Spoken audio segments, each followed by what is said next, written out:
Okay, பிரதமர் உரை உங்கள் பாயிண்ட் ஆஃப் வியூஸ் என்ன? அனைவருக்கும் வணக்கம். பிரதமருடைய உரையிலிருந்து எனக்கு ரெண்டு டேக்அவேஸ் தான். ஒன்று வந்து அவர் சொல்லியிருக்காரு, பேச்சுவார்த்தைகள் நடக்கும், ஆனால் பேச்சுவார்த்தைகள் நடக்கிறது வந்து தீவிரவாதத்தை ஒட்டி நடக்கும், பாகிஸ்தான் ஆக்குபைட் காஷ்மீரை பற்றி நடக்குமே தவிர வேற ஒரு விஷயத்திலையும் நடக்காது என்ற ஒரு கருத்தை தெரிவித்திருக்கிறார். அப்போ பேச்சுவார்த்தைகள் நடக்கும் என்று ஆயிட்டு அதன் பிறகு வந்து நிச்சயமாக இனி போருக்கான ஒரு வழியே கிடையாது என்றுதான் நான் கருதுகிறேன். என்றால் பேச்சுவார்த்தைகளும் போரும் they don't chit together as simple as that. இப்போ பிரதமருடைய அந்த மறைமுகமாக சொல்கிறது என்னென்னா, நீ போர் நடக்காது இல்லை என்று சொல்லுகிறார். ஆபரேஷன் செந்தூர் என்பது தொடரும் என்று சொல்கிறது வந்து அது ஒரு டொமஸ்டிக் ஆடியன்ஸ்க்காக சொல்கிற விஷயமாக நான் பார்க்கிறேன்.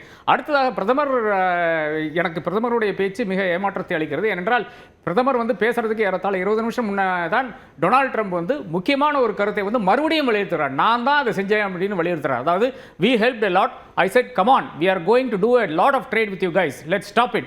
If you stop it, we do trade. If you don't stop it, we are not gonna do any trade. And all of a sudden they said, I think we are going to stop, and they have. நாங்கள் நிறைய உதவி செய்தோம். நான் சொன்னேன், நாங்கள் உங்களுடைய நிறைய வர்த்தகம் செய்து கொண்டிருக்கிறோம், அதை நிறுத்துவோம்.